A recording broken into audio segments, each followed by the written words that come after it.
Good morning, Dan and Amy. So this is interesting. WikiLeaks back in the news, as if the intelligence community wasn't suffering enough of a crisis of confidence, the American people's confidence in the intelligence community with how politicized it's become, and the dueling conspiracy theories.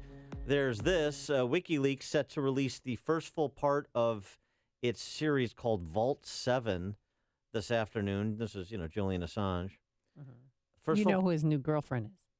David Hasselhoff. No, Pamela Anderson. I knew it was somebody from Baywatch. Yeah.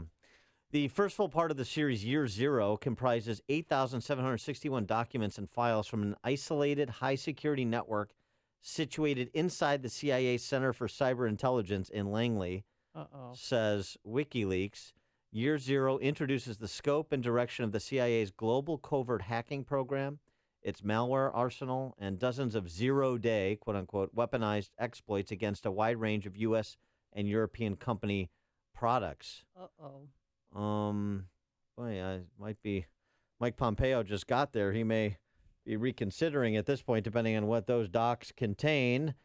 For more on this topic and many, many others, as there's a lot of action in D.C. these days, we're pleased to be joined by our friend Ed Henry, who, of course, is the chief national correspondent for Fox News Channel. Ed, thanks for joining us.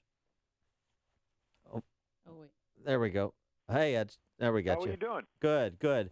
So, what's your sense on the Hill and within intelligence circles about this latest WikiLeaks document dump, if there's any reaction to this point? Look, I think this is the kind of thing that normally probably would get or should get a lot of attention, but there's just so much happening at once. I mean, you think about the last 24 hours, finally an Obamacare repeal and replace plan, the executive order on immigration 2.0, more on the president suggesting that former President Obama wiretapped him and wiretapped Trump Tower. And so now you've got more from WikiLeaks. All of this is in one big stew. And frankly, I think, the media is picking and choosing. And what do you think most of the mainstream media is going to pick first? They're going to pick the stories that hammer President Trump and maybe spend a little less time on the ones that don't. Well, did you notice this? Because I wake up every morning and I log on to Twitter just to see what Donald Trump was tweeting. But the Trump Care, the American Health Care Act, he released via his POTUS account and not the real Donald Trump. Are you reading into anything with that? No, I think, maybe sometimes he'll do something like the Obamacare deal, which is more official business, and put that on the @POTUS account. Other times, more political attacks might come from the @real Donald Trump. I mean, to be honest, that should be there should be some kind of a line there, because the @POTUS account started in the Obama administration, remember, is cataloged because of the presidential, Federal Records Act and all of that. And so actually those tweets are technically supposed to be all saved and about official business. But look, I think this president has ripped up that rule book a long time ago. We're going to get some official business out of the @POTUS account. We're going to get some commentary. We're going to get some politics.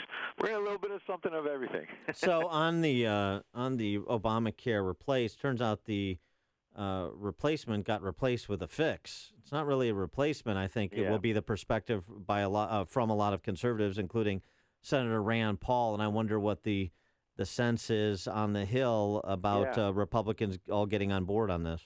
Yeah, I don't see Republicans getting all on board. To answer your question directly, I see a lot of division, and that leads me to two conclusions. One, I do think it's important that you mentioned Rand Paul. I had him on Fox a couple weeks ago when I was filling in for Tucker Carlson, and he laid out his own plan that's interesting. No one person is going to have a lock on this. This is going to be a negotiation, obviously, but it certainly seems like the quote-unquote official plan that came out yesterday is not going very far. And I think the second conclusion I have is, I've talked to Governor Rick Scott of Florida, who used to be executive of one of the biggest hospital chains in the world. Mm-hmm. You remember HCA before he was governor. And he tells me that he thinks Washington is doing this all wrong. He thinks it should not be some grand bargain that's this massive bill like we saw yesterday to repeal or replace, that it should be do it in chunks, both the repeal and the replacement, meaning why not start with one step at a time? Why not, politically and PR-wise, it probably helps the president because, you come out one day and say, hey, we're going to pass a bill that says 26 and under, you stay on your parents' plan, up or down. How are the Democrats going to vote against that? And so from a political and PR standpoint, it's good for the president. But more importantly, from the substance of it, you pick the things that actually are working and keep them, and then repeal the parts that clearly are not working. But I think ultimately the gut reaction from people on Capitol Hill, Democrat or Republican, is let's do some massive Washington solution. That's what Obamacare was, right? And that's what Republicans rejected. Why is Washington remaking 1/5 of the economy, or all of those charges? So now the Republicans are going to respond in Washington by having their own plan to remake 1/5 of the economy. Why not do it piece by piece, bite sizes that the American people can digest? Because you know what's going to happen is, remember the infamous Nancy Pelosi comment about, Yes. We need to pass the bill in order to know what's in it. Yeah. How many Republican lawmakers right now do you think know what's in this bill? Well, hopefully they'll brush up on it Yeah. before they begin. But Or at least read Kevin Brady's op-ed in the Wall Street Journal to find out. Yeah, but at least part there's a summary. Yeah, but part of the American Health Care Act, or Trump Care, or whatever you want to call it, is to defund Planned Parenthood, and I'm sure the Democrats are going to push back hard on that. Yeah, absolutely. And you see that there's now a potential compromise being floated by President Trump himself, that saying, look, I will work to preserve this funding for Planned Parenthood if you do one big thing, which is guarantee that the money's not being used for abortions. And you see Planned Parenthood rejecting that deal. So what does that tell you about where the money's going? Well, and conservatives would reject that deal, too, because... Yeah, they're not happy either. Yeah, But I mean, the money is sometimes the president fungible. has to show leadership and say, Yeah. I know the conservatives won't like this. I know the liberals might not like it. But, frankly, why is so much time and effort spent on Planned Parenthood when it's, how much of the federal budget? I'm not saying the money should be spent. But if somebody could finally come up with a deal that says, here's how we're going to deal with it. Because otherwise, this is such a small part of the bigger budget. And meanwhile, how much time are we spending on Medicare and Medicaid and these massive entitlements that are the real drivers of our debt? We spend very little time talking about that in Washington. Instead, they get into these little side fights about Planned Parenthood and other matters. I'm not saying they don't matter. They're principled fights, but it's a drop in the ocean in terms of the money that's spent. Talking about the executive order, the revised executive order that was promulgated yesterday by the Trump troika. We got to stay consistent with the Russian theme here.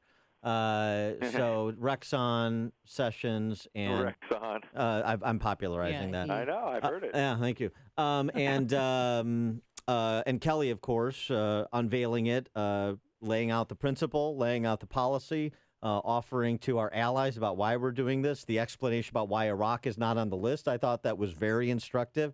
The Trump team learned a lesson here about measuring twice and cutting once? Yeah, I think they probably did. I mean, even though what's funny is they won't admit that the first one was kind of botched. They say, oh, no, it's fine, but we're going to do it completely differently this time. Remember the first one, big show of the president signing it himself in the White House, and then this time, much different, as you say, with, I guess, Rexon, as you say, and the other cabinet secretaries taking the lead, which is what they should have done in the first place. The president doesn't have to take the lead on every single thing. He has a team that he should rely on. And frankly, when you put Rex Tillerson and the Attorney General and the Department of Homeland Security chief in charge of these things, they're the ones who are supposed to implement it. So when you have them lead on it, it makes it more policy-based and more focused on the idea that, hey, this is serious policy, and it's about extreme vetting. It's not about a Muslim ban like Democrats like to charge and all the rest. But when you botch the rollout, you give your critics more fodder. And I think this time maybe they learned their lesson. It's so cool when Ed Henry uses one of my monikers. Yeah, I know. And I feel like I've really arrived. Yeah, I think Rexon is catching on. All right, very good. Ed Henry, Chief National Correspondent for Fox News Channel. Ed, thanks for joining us. Appreciate it. And he joined us on our turnkey.pro answer line. The more